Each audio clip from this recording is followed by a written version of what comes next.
प्रभु तेरी वाणी जीवन की रोटी, नैनों की ज्योति अंधेरा मिटाती।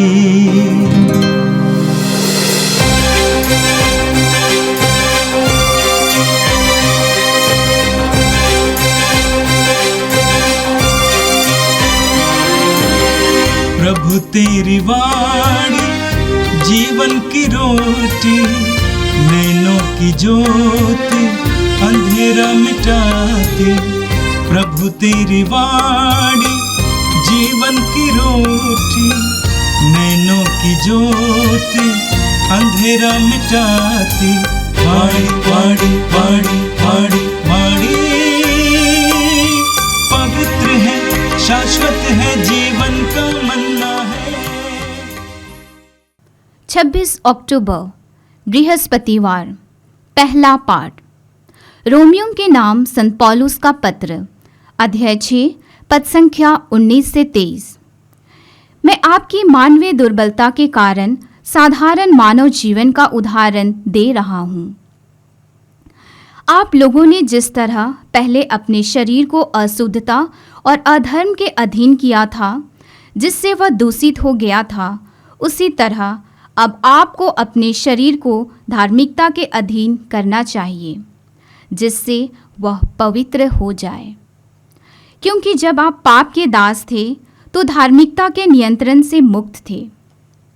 उस समय आपको उन कर्मों से क्या लाभ हुआ जिसके कारण अब आपको लज्जा होती है, क्योंकि उनका परिणाम मृत्यु है। किंतु अब पाप से मुक्त होकर आप ईश्वर के दास बन गए और पवित्रता का फल उत्पन्न कर रहे हैं, जिसका परिणाम है अनंत जीवन। क्योंकि पाप का वेतन मृत्यु है, किंतु ईश्वर का वरदान है हमारे प्रभु यीशु मसीह में अनंत जीवन। यह प्रभु की वाणी है। संत लूकस के अनुसार पवित्र सुसमाचार अध्याय 12 पद संख्या 49 से 53 तक। यीशु ने अपने शिष्यों से ये कहा, मैं पृथ्वी पर आग लेकर आया हूँ और मेरी कितनी अभिलाषा है कि ये अभी धधक उठे। मुझे एक बपतिस्मा लेना है और जब तक वो नहीं हो जाता मैं कितना व्याकुल हूँ। क्या तुम लोग समझते हो कि मैं पृथ्वी पर शांति लेकर आया हूँ? मैं तुमसे कहता हूँ ऐसा नहीं है, मैं फूट डालने आया हूँ। क्योंकि अब से यदि एक घर में 5 व्यक्ति होंगे तो उनमें फूट होगी। 3 2 के विरुद्ध होंगे और 2 3 के विरुद्ध। पिता अपने पुत्र के विरुद्ध होगा और पुत्र अपने पिता के विरुद्ध। माता अपनी पुत्र के विरुद्ध होगी और पुत्री अपनी माता के विरुद्ध। सास अपनी बहू के विरुद्ध होगी और बहू अपनी सास के विरुद्ध। यह प्रभु का दिव्य सुसमाचार है। क्रिस्त प्रभु की जय। आज का प्रथम पाठ रोमियों के नाम पौलुस का पत्र अध्याय 6 से लिया है। अध्याय 6 के शुरू में पौलुस रोमियों को बताना चाहते हैं कि और समझाना चाहते हैं कि हम बपतिस्मा के द्वारा यीशु मसीह की मृत्यु और पुनरुत्थान के भागी बने हैं। यीशु जिस तरह मृत्यु के बाद दफनाए गए और तीसरे दिन जी उठे, उसी तरह बपतिस्मा लेते वक्त हर एक विश्वासी पानी में जब अपने को डुबाते हैं यीशु के मृत्यु का सहभागी बन जाते हैं। और जब पानी से जब ऊपर बाहर आते हैं तो वो पुनर्जीवित यीशु के साथ नया व्यक्ति बनकर आते हैं। इसलिए पौलुस कहते हैं अभी आप नया व्यक्ति बन गया है। यदि आप ईश्वर के साथ ईश्वर के पुत्र पुत्रियों के रूप में रहना चाहते हैं, पुनर्जीवित यीशु के द्वारा पुनरुत्थान का वो जो नवीनता प्राप्त किए हैं, तो हमें उसके अनुसार आचरण करना है। तो अध्याय 6 के दूसरा भाग में पौलुस इन बातों को समझाते हैं। आज का पाठ भी उस संदर्भ का है और पौलुस कहते हैं कि हमें चुनना है ईश्वर की धार्मिकता या शैतान की अधीनता। पाप शैतान का फंदा है। पापमय जीवन व्यक्ति अपनी शरीर की वासनाओं के अनुसार जीते हैं तो पाप में गिर जाते हैं। शैतान प्रलोभन देते हैं। शैतान माने बुराई की शक्ति हमें प्रलोभन देते हैं, क्योंकि हम आत्मा और शरीर दोनों से मिले हैं। हम हर एक व्यक्ति आत्मा और शरीर से जुड़े हैं। हमारे शरीर की अपनी अपनी इच्छा है। हमारे शरीर का अंग प्रत्यंग हर एक इंद्रिय अपनी अपनी वासना रखते हैं, क्योंकि ये पृथ्वी से बना हुआ है, मिट्टी से बना है। जैसे आदम बाबा को ईश्वर ने मिट्टी से बनाया था, उनके शरीर में मिट्टी है और उनको आत्मा को ईश्वर ने फूंक दिया, उनके नथनों में फूंक दिया और वही जीवंत हो गया। जो आत्मा हम में है वो ईश्वर का हिस्सा है, ईश्वर से आया। शरीर जो मिट्टी का है ईश्वर ने बनाकर दिया है। शरीर की वासनाएं हमें खींचती हैं संसार की ओर, पाप की ओर, शरीर की वासनाओं की पूर्ति के लिए। और ये पूर्ति एक बार आप करेंगे तो आपको आपके अधीन कर देता है। एक बार दारू पीने से हमारे दिल में ऐसी इच्छा आएगा, अरे छोटी सी बात है थोड़ा पी लिया, या कोई त्योहार में पिया या कोई शादी में पिया और बार बार दोस्तों के साथ और खुशी मनाने के लिए पिया। ऐसे पीने से धीरे धीरे व्यक्ति दारू के अधीन हो जाता है। इसी तरह हर एक पाप, छोटी चोरी करने वाला, घर में 1 पैसा लेना, इसके बाद 2 पैसा हो जाएगा, 4 पैसा, ऐसे बढ़ते रहता है। पाप का रास्ता इतना हमको फिसल के हमको गिराने वाली रास्ता है। एक बार पाप के अधीन आ जाने से, पाप करने से लोग इस नहीं समझते हम पाप करते हैं। लोग क्योंकि उनका आदत हो गया। इसलिए पौलुस कहते हैं कि हमें अपने को ईश्वर के अधीन कर देना है। आप कहते हैं मानव की दुर्बलता के कारण साधारण मानव जीवन का उदाहरण दे रहा हूँ। आप पहले जिस तरह अपने शरीर की अशुद्धता और अधर्म के अधीन अपने शरीर को किया था, अपनी आत्मा को किया था और वो आपको दूषित कर दिया, उसी तरह अभी आपको अपने शरीर को धार्मिकता के अधीन कर देना है। अभी आपको अपने शरीर को आत्मा के अधीन कर देना है और आत्मा के नियंत्रण में रखना है। पौलुस कहते हैं आप पाप के दास थे जो धार्मिकता के नियंत्रण से मुक्त था। पाप के दास को एक ही आज़ादी है, वो आज़ादी है धार्मिकता करे ना करे, परंतु अधर्म करना उनको लिए वो एक आदत हो गया, पाप का वो नियंत्रण में आ गया। और पौलुस इसलिए कहते हैं उस समय आपको उन कर्मों से क्या लाभ हुआ जिसके कारण अब आपको लज्जा होती है। अभी आप आत्मा के बपतिस्मा के द्वारा आपके पाप धुले गए हैं और आपको आत्मा का अभिषेक मिला है। अभी आप रोशनी में हैं, इसलिए आप अपने जो माइल है, जो गंदगी है, उसको आप देख रहे हैं। तब आपको उसके बारे में लज्जा हो सकती है। जब तक अंधकार में आपको पता नहीं है कि आप कितना मलिन है, कितना कलंकित है, कितना दूषित है, परंतु यदि आप रोशनी में आ जाते हैं तब आपको पता चलेगा कि मैं कितने खिचड़ में हूँ। जो अभी नया व्यक्ति अपनी पुराने बातों पर जब सोचते हैं कभी कभी लज्जित हो जाते, मैंने ये सब किया है। इसलिए पौलुस कहते हैं क्योंकि जो पाप करता है वो पाप का अधीन हो जाता है। अब पाप का परिणाम है मृत्यु। आप जो बोते हैं वही आप ढूंढते हैं। यदि हम गेहूं का बीज बोएंगे तो हमको गेहूं की फसल के रूप में मिलेगा। इसी तरह जो बुराई बोते हैं उनके जीवन में बुराई का फल मिलता है। और कहते हैं जो गंदगी का जीवन बिताते हैं, जो पाप करते हैं, उनको पाप का परिणाम के रूप में मृत्यु मिलेगी, क्योंकि मृत्यु का बीज है पाप। मृत्यु का अर्थ ये नहीं कि शरीर की मृत्यु, आत्मा की मृत्यु, ईश्वर से सदा के लिए वंचित हो जाना, वही मृत्यु है। शरीर एक बार एक दिन टूट जाएगा।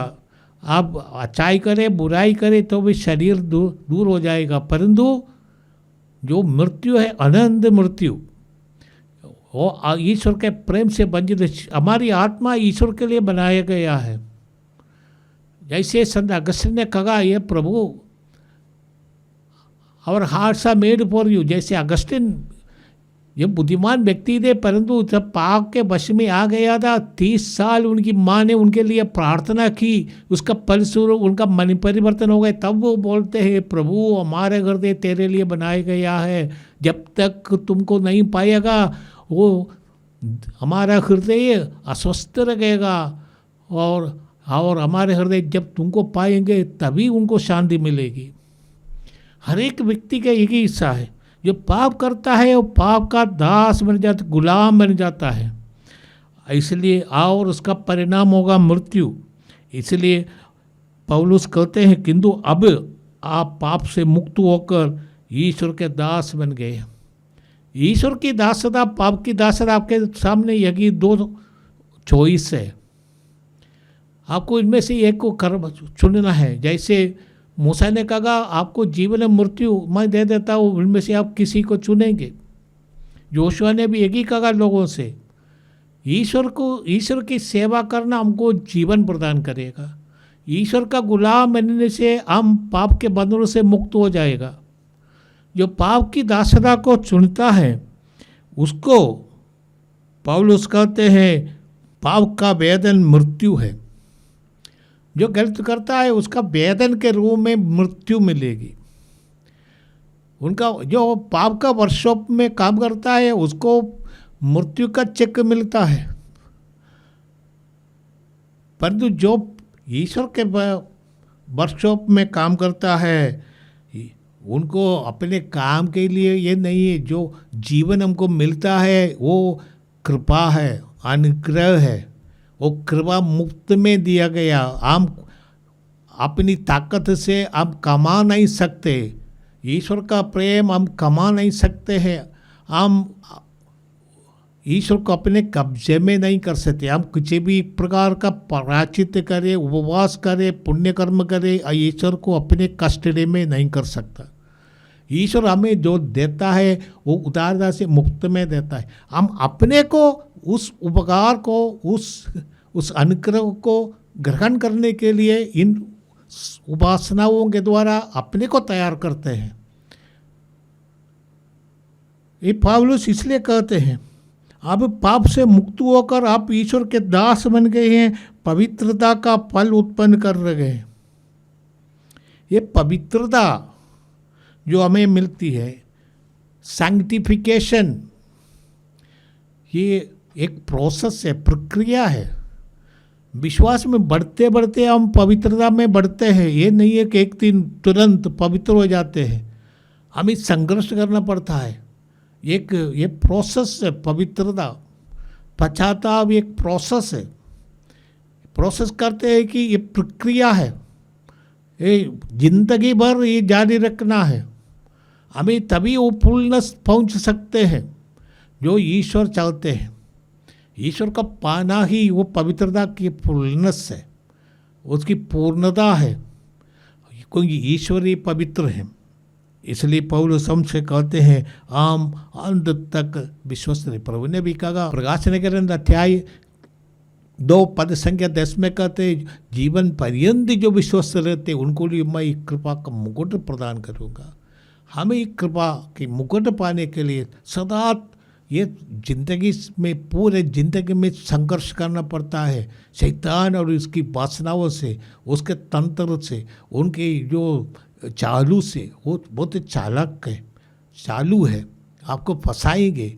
शरीर के माध्यम से हमको फंसाएंगे। हमारे दुर्बलता को वो जानता है, इसलिए हमारे दुर्बलता पर वो हमको फंसाएंगे। इसलिए सतर्क रहने की जरूरत पड़ती है। आज के सुसमाचार में प्रभु यीशु बहुत चौंकाने वाले बात कहते हैं कि हमको बहुत परेशान करते हैं, बहुत भावुक को परेशान करने वाली बातें कहते हैं। प्रभु यीशु ने कहा, मैं पृथ्वी पर आग लेकर आया हूँ और मेरी इतनी अभिलाषा है कि वो अभी धधक उठे। यीशु इस पृथ्वी पर आए आग लगाने के लिए। क्या है इसका अर्थ? हम जानते हैं कि पवित्र बाइबल में आग का कई मतलब है, कई अर्थ है। एक तो अर्थ है, जैसे हम पढ़ते हैं, वो जो ईश्वर की उपस्थिति का चिन्ह होता है। जैसे निर्गमन ग्रंथ अध्याय 3 पद संख्या 5 में देते हैं, जलती हुई झाड़ी जिस पर ईश्वर ने मूसा को बुलाया था, और जलती हुई झाड़ी ईश्वर की उपस्थिति का चिन्ह है। दूसरा है, जब यहूदी लोग मिस्र देश से पलायन कर रहे थे और उस समय ईश्वर की उपस्थिति उनको आग के रूप में, पिलर ऑफ फायर, रात को आग के रूप में, पिलर ऑफ फायर के रूप में, और दिन में बादल के रूप में ईश्वर की उपस्थिति उनके साथ थी। तो आग ईश्वर की उपस्थिति का एक चिन्ह होता है। दूसरा है आग जो पंदकुस्ता का दिन जलती हुई जीभों के रूप में प्रेरितों के ऊपर, अरेक के ऊपर प्रकट हुए थे। पवित्र आत्मा की उपस्थिति और शक्तिशाली उपस्थिति का चिन्ह होता है फायर, आग। आग का दूसरा भी ये अर्थ होता है डे ऑफ जजमेंट। जैसे नबियों ने भविष्यवाणी किया था, आप जानते हैं कि सोदोम और गोमोरा आग से जलाया गया था। एलिजा नबी अपने दुश्मनों को, बाल देवता के जो पुजारी है, उन लोगों को स्वर्ग से आग निकाल कर जला दिया था। तो ये जजमेंट का भी प्रतीक होता है। यीशु जिस आग के बारे में कहता हूँ, मैं समझता हूँ पवित्र आत्मा का अभिषेक के बारे में। क्योंकि जोहन बपतिस्मा ने कहा, मेरे पीछे एक आने वाला है, वो पानी और आग से, पवित्र आत्मा से आपको शुद्ध करेगा। पवित्र आत्मा की उपस्थिति आग है, आग के रूप में चित्रित है। और ये यीशु आए हैं पवित्र आत्मा प्रदान करके। एक नया युग शुरू हो जाता है यीशु के आगमन से, पवित्र आत्मा का युग। पवित्र आत्मा का नियंत्रण में यीशु के पुनरुत्थान के बाद सारे संसार आ गए। ये नहीं है पवित्र आत्मा उसके पहले क्रियाशील नहीं है, क्रियाशील है, परंतु अभी प्रकट रूप से आई। इसलिए यीशु आए हैं कि मैं आग लगाना आया हूँ, वो आग धधकती रहे और फैल जाए, पूरे दुनिया को आग के वश में आज आना है और पवित्र आत्मा के नियंत्रण में आना है, पवित्रता में आना है। इसलिए प्रभु ने ये कहा कि मैं एक आग लेकर आया हूँ। इसलिए प्रभु आए थे। और प्रभु कहते हैं और शिष्यों से कहते हैं, क्या तुम लोग समझते हो कि मैं पृथ्वी पर शांति लेकर आया हूँ? मैं तुमसे कहता हूँ, ऐसा नहीं, मैं फूट डालने आया हूँ। यीशु ने अपने शिष्यों के अंतिम ब्याह के अवसर पर कहा था, मैं तुम्हें शांति प्रदान करता हूँ, मैं तुम्हें ऐसी शांति देता हूँ जो संसार नहीं दे सकता, संसार का जैसा नहीं है। जो शांति देने वाला है प्रभु यीशु। और हम जानते हैं कि पुनरुत्थान के बाद यीशु जब शिष्यों से मिलने आया, उनका सबसे पहला अभिबोधन था, तुम्हें शांति मिले। और उसी यूहन्ना का सुसमाचार अध्याय 20 पद संख्या 21 में हम पढ़ते हैं, वो ईश्वर का अंतिम जो अभिवादन है शिष्यों को, तुम्हें शांति मिले। शांति लेने के लिए प्रभु यीशु आए थे।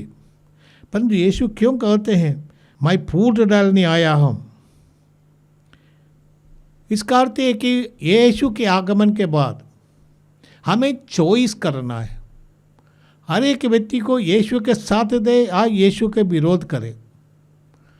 अधिकांश लोग शिष्यों को यीशु ने पहले कहा था, मेरे कारण तुम्हारे साथ उत्पीड़न किया जाएगा, विरोध किया जाएगा, तुम मारे जाओगे।